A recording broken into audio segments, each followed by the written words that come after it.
Hoje você vai aprender a fazer esse bolo de cenoura mesclado com chocolate, e eu já adianto que ele fica fantástico. No liquidificador, adicione 3 ovos inteiros. Coloque também meia xícara de óleo e 1,5 xícaras de cenoura ralada. Então, misture tudo para que fique homogêneo.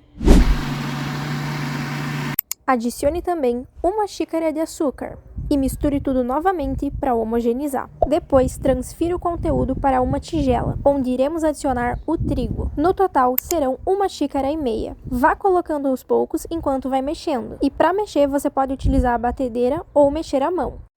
Por fim, adicione 1 colher de Royal. E depois de colocá-lo, vai misturar a massa novamente e ela já estará pronta. Agora, basta dividirmos a massa em 2 partes iguais, sendo que uma continuará sem nada, enquanto que na outra adicionaremos achocolatado ou chocolate em pó 50% cacau. Misturamos tudo muito bem e depois, em uma forma untada, vamos adicionar as massas de forma alternada, colocando um pouco da massa de cenoura e um pouco da massa de chocolate, uma sobre a outra. Pegamos então um palito e fazemos esses movimentos circulares, para que as duas massas se misturem, mas não totalmente.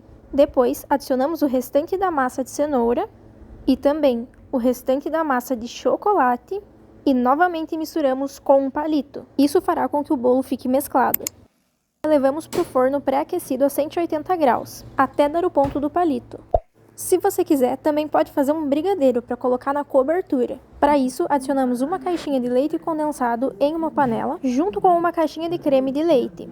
Com o fogo desligado, misturamos os dois. E depois de misturados, adicionamos o achocolatado. Vamos precisar colocar 3 colheres. E depois, novamente, misturamos muito bem para dissolver todas as bolinhas. E antes de ligar o fogo, ainda vamos colocar 1 colher de margarina ou de manteiga. Só depois ligamos o fogo e vamos mexer até dar o ponto. E depois de um tempo cozinhando, ficará assim, desgrudando do fundo da panela. Desenformei o bolo e coloquei a cobertura. E esse foi o resultado. Espero que vocês tenham gostado desse vídeo e a receita escrita está na descrição.